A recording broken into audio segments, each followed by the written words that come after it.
물메기탕 좋아하십니까? 요새는 없어서 못 먹는 겨울철 별미인데 예. 그런데 물메기탕에는 사실 물메기가 아니라 꼼치가 들어간답니다. 요 꼼치가 예전에는 물텅벙이라 해가지고 잡히면 버려졌는데 이게 맛도 좋고 건강에 좋다는 게 알려지면서 어색역전한 물고기랍니다.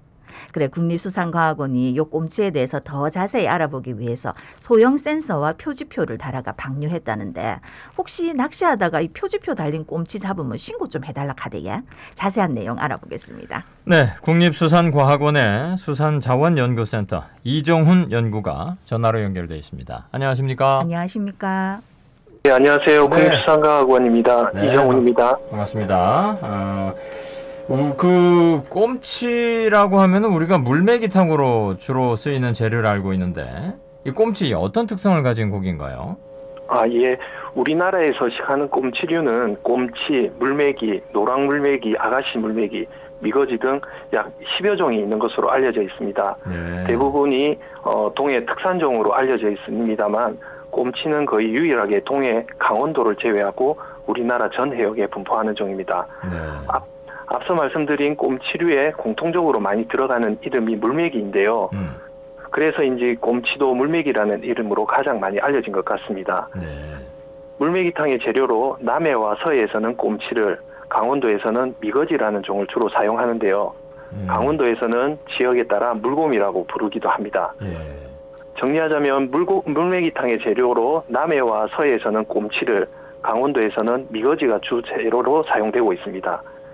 탕을 끓여도 흐물거리는 식감 때문에 호불호가 갈리는 음식이지만 비린내와 기름기가 없어 담백하기 때문에 숙취로 고생할 때 대구탕만큼이나 애주가들의 사랑을 듬뿍 받고 있는 생선입니다. 네. 예. 지금 한잔하고 어제 한잔 하셨던 분들 같은 경우에 시원하게 한 그릇 묵고 싶다 하실 것 같은데 그러니까 이제 꼼치, 곰치, 물메기 요건 사실 다 다른 종류인데 우리가 꼼치를 요 이제 남부 지역하고 동부 지역에서는 이거를 이제 물메기탕이다, 요렇게 물메기다 해서 부른다 하는 말씀으로 정리를 하겠습니다. 그런데 지금 요새 얘들이 몸값이 너무 올라가지고 아까 어색역전이란 얘기도 했는데 예전에는 흔하기도 하고 잘 안 먹는 거였는데 요새는 이제 인기가 많아가지고 값도 많이 비싸졌던데 옛날에는 꼼치 잡으면 그냥 버렸다고요? 예, 그렇습니다. 옛날에 꼼치는 이제 흐물거리고 못생긴 생김새 때문에 대접을 받지 못한 물고기였다고 합니다. 그래서 그물에 걸린 즉시 다시 바다로 버리게 되었고 이때 떨어지면서 나는 텀벙거리는 소리로 인해 생긴 이름이 물텀벙이인 것으로 알려져 있습니다. 크기는 크고. 예. 물메기탕은 어부들의 이제 식사에서 유래되었다고 하는데요. 바쁜 조업 중에 밥을 차려 먹어야 하는데 상대적으로 상업적 가치가 떨어지는 꼼치를 넣어 끓인 탕에 밥을 훌훌 말아 먹던 음식이 이제 강원도에서 퍼지게 되었고 이후 관광객들의 입소문으로 오늘날 이제 별미가 되었다고 합니다. 네. 말씀하신 것처럼 현재는 겨울철에만 먹을 수 있는 인기 먹거리로 부상을 하면서 때로는 대구보다 가격이 비싼 어색역전의 대표적인 어종이라 할 수 있습니다. 네. 그러니까 이 꼼치가 지금까지는 단년생으로 알려져 왔는데 이게 단년생일 가능성이 있다 그래서 수산과학원에서 정밀 조사를 하셨다고요? 예, 그렇습니다. 과학자들은 물고기가 언제, 어디서, 어떤 크기로 어획되는지를 종합적으로 분석하여 이들의 분포, 성장에 따른 해유 경로, 산란장 등을 파악을 합니다. 예. 꼼치의 경우 겨울철에 주로 어획되어 이용되는 자원이다 보니 생태 연구에는 한계가 있었습니다. 하지만 지금까지의 연구 자료에 의하면 꼼치는 연안에서 산란을 하고 산란이 끝나면 바로 생을 마감하는 단년생으로 추정을 해왔는데요. 예. 작년 1월에 경상남도 진해만에서 실시한 산란장 조사에서 산란을 마친 어미가 산란장을 벗어나 진해만 바깥쪽인 이제 거가대교 인근에서 체포된 사례가 있었습니다. 이는 산란 후에도 일정 기간 생존을 하거나 단연생일 가능성이 있어 이를 밝히고자 이제 연속적인 행동 확인이 가능한 바이오로깅 기술을 적용하여 정밀 조사를 실시하게 되었습니다. 예, 인기가 많아지다 보니까 이런 정밀 조사까지 하게 된 진짜 어색역전 물고기인데 그래서 이번에 이제 꼼치 생태 환경 알아보려고 표지표를 달아서 방생을 했다고 들었는데요. 자세한 내용 어떻게 됩니까? 예, 표지 조사는 물고기의 이동 또는 행동에 영향을 주지 않는 부위에 다양한 형태의 표지를 부착하여 원래 수중 환경에 방류한 이후 그 개체가 체포되었을 때의 위치, 크기 등의 정보를 비교하여 수산자원의 동태를 연구하는 방법입니다.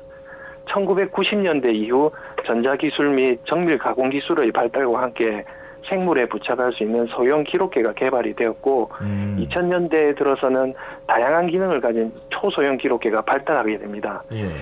이 시기 생물을 뜻하는 바이오, 기록하다라는 뜻의 로깅의 단어가 합쳐진 바이오로깅이라는 학술 용어가 탄생을 하면서 표지를 이용한 생태 연구가 비약적으로 발전하게 되었습니다. 네. 그렇다면 이제 이런 첨단 기계를 그 꼼치에 부착을 해가지고 여러 가지 자료들을 분석하면 어떤 것들을 알 수 있고 또 그거는 어떤 의미가 있는 건가요? 예, 꼼치에 부착된 바이오로깅 장치는 서식지의 수온과 수심에 대한 자료를 10분 간격으로 1년 이상 기록할 수 있는 장치입니다. 물속 꼼치의 행동이 이제 연속적으로 기록이 되기 때문에 서식하는 최대 수심, 시간대별 유형 행동, 산란 수심 등 다양한 생태 정보를 정밀하게 파악을 할 수가 있습니다.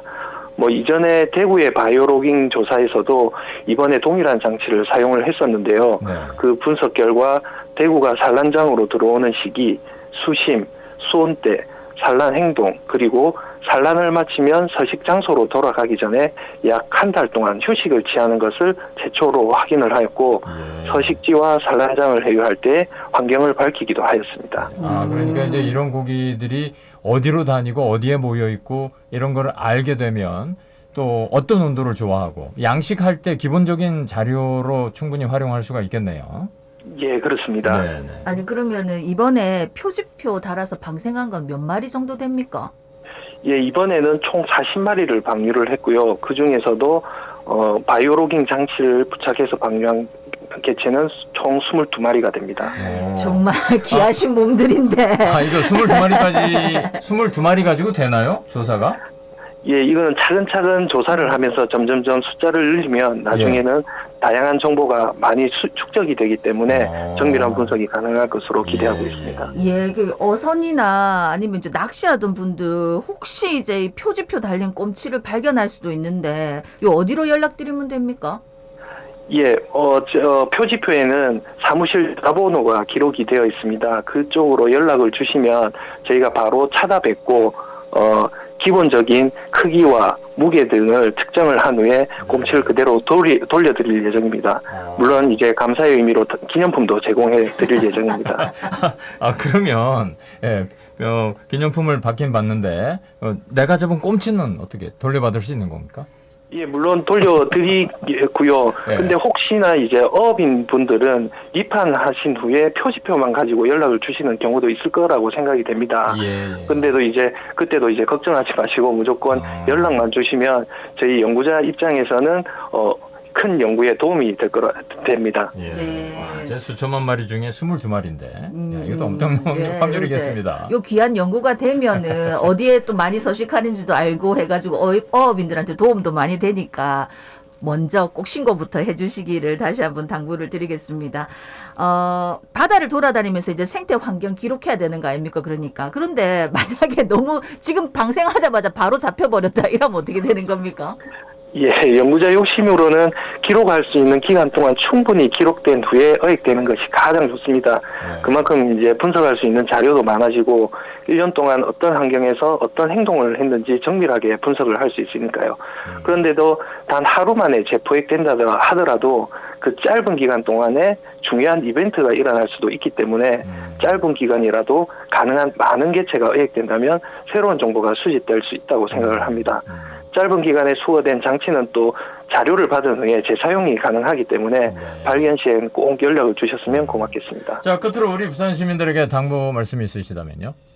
예, 꼼치와 같은 수산 자원은 석유, 석탄처럼 한번 쓰고 사라지는 강물 자원과 달리 스스로 번식을 하는 특징을 가지고 있습니다.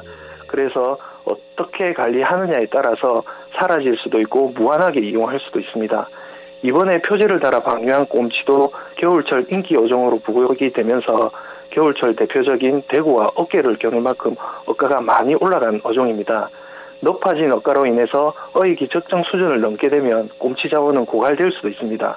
저희 국립수산과학원에서는 꼼치뿐 아니라 수산 자원의 안정적이고 지속적인 이용을 위해서 과학 기반의 수산 자원 관리가 될 수 있도록 다양하고 정확한 생태 연구를 위해 열심히 노력하도록 하겠습니다. 네, 네. 알겠습니다. 자, 오늘 말씀 여기까지 듣겠습니다. 자, 예, 오늘 말씀 감사합니다.